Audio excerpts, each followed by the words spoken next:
Assalamualaikum anak-anak kelas 6 yang hebat. Bagaimana kabar kalian hari ini? Semoga kalian selalu sehat dan bersemangat. Anak-anak, kali ini kita akan belajar tema 7, subtema 2, muatan pelajaran SPDP. Kita akan belajar tentang tari daerah berpasangan. Sebelum memulai pembelajaran, silakan tekan tombol subscribe dan lonceng tanda notifikasi. Tari berpasangan, ya. Tari berpasangan adalah suatu bentuk tari yang disajikan oleh sepasang penari, baik sepasang penari pria dan wanita, pria dengan pria maupun wanita dengan wanita. Keunikan tari berpasangan adalah adanya kekompakan antara penari satu dengan penari yang lain dalam gerak, harmoni maupun pola lantai, sesuai skenario koreografinya. Indonesia memiliki banyak tarian daerah yang disajikan secara berpasangan. Setiap tarian daerah memiliki kekhasan tersendiri, baik gerak, kostum, maupun aturan tarian yang lain sesuai dengan budaya masyarakat tempat tarian daerah itu berasal.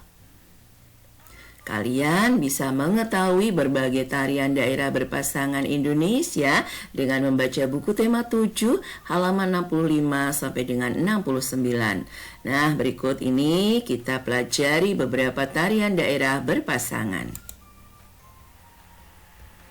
Yang pertama, tari piring. Tari piring berasal dari daerah Minangkabau, Sumatera Barat. Pada zaman dahulu, tari piring dipentaskan pada saat panen sebagai ungkapan rasa gembira dan syukur. Saat ini, tari piring dipentaskan pada acara-acara penting seperti acara pernikahan.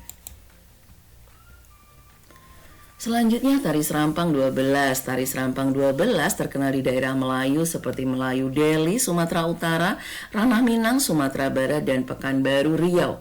Tari serampang 12 merupakan tari pergaulan yang terdiri atas 12 pola gerak, pola irdar, dan tata urutan yang didasari 3 tarian Melayu, yaitu tari Mainang, tari ronggeng Melayu, dan tari zapin. Selanjutnya, tari zapin. Ya, tari zapin adalah tari tradisional dari Riau. Tari ini syarat dengan nuansa keislaman hasil dari proses akulturasi budaya Melayu dan budaya Islam di masa silam. Apa sih akulturasi? Akulturasi adalah proses adaptasi suatu budaya terhadap budaya lain dengan cara modifikasi, namun dengan tetap mempertahankan budaya asal. Anak-anak, kita lanjutkan perjalanan kita mengenal tari daerah berpasangan Indonesia. Tari Ketuk Tilu. Tari Ketuk Tilu merupakan tari tradisional Jawa Barat. Tari Ketuk Tilu menjadi cikal bakal lahirnya tari Jaipong Karawang. Namun sayangnya saat ini kepopuleran tari Ketuk Tilu justru kalah dibandingkan tari Jaipong. Nama Ketuk Tilu sendiri berasal dari bunyi tabuhan 3 buah bonang yang menjadi musik pengiringnya. Kita lanjutkan, tari Bambangan Cakil. Ya, tari Bambangan Cakil merupakan tarian klasik Jawa Tengah. Tari ini mengisahkan adegan perang antara seorang kesatria bernama Janaka melawan raksasa yang bernama Cakil.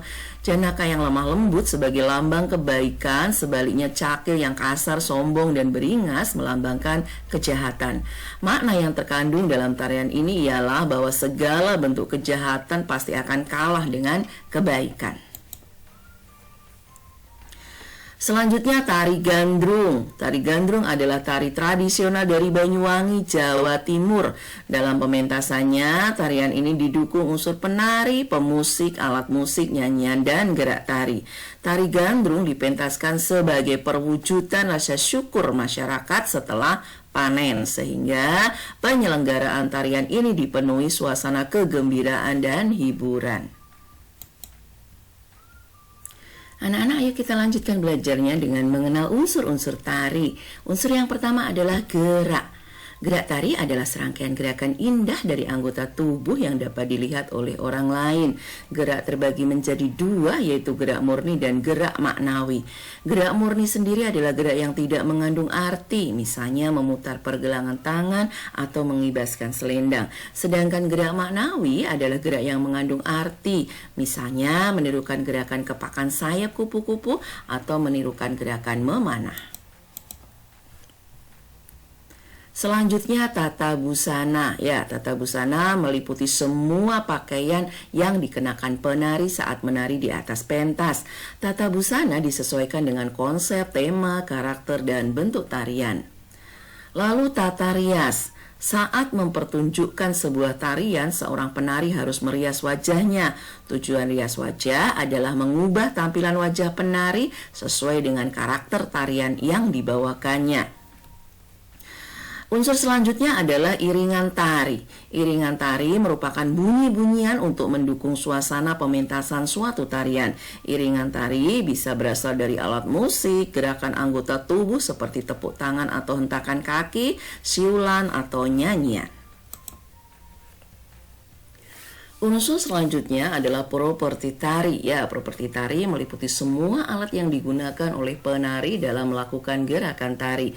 Contoh properti tari adalah payung, kipas, selendang, topeng, piring, tombak, busur dan panah, bakul, dan lain-lain. Terakhir, tempat pertunjukan.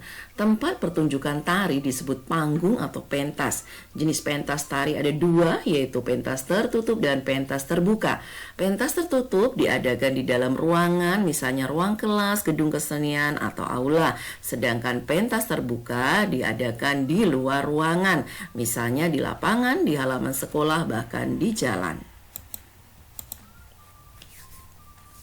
Nah, anak-anak, sekarang ayo kita mengerjakan tugas dengan cara mengenal tokoh. Bacalah teks di halaman 62 tentang seorang tokoh legendaris di dunia seni tari Indonesia, yaitu Bapak Bagong Kussudiardjo. Berdasarkan teks bacaan tersebut, buatlah infografis tentang sejarah kehidupan Bapak Bagong Kussudiardjo dari lahir sampai beliau wafat. Tambahkan dalam infografis tersebut contoh beberapa karya tari kreasi baru beliau. Kerjakan tugas ini bersama kelompok diskusi kalian. Selamat mengerjakan tugas ya anak-anak. Anak-anak, sekian pembelajaran kita hari ini. Insya Allah kita akan berjumpa kembali di pembelajaran berikutnya. Tetap jaga kesehatan dengan perbanyak makan buah dan sayur, istirahat cukup, olahraga teratur, serta disiplin dalam melaksanakan 3M, memakai masker, mencuci tangan, dan menjaga jarak. Wassalamualaikum warahmatullahi wabarakatuh.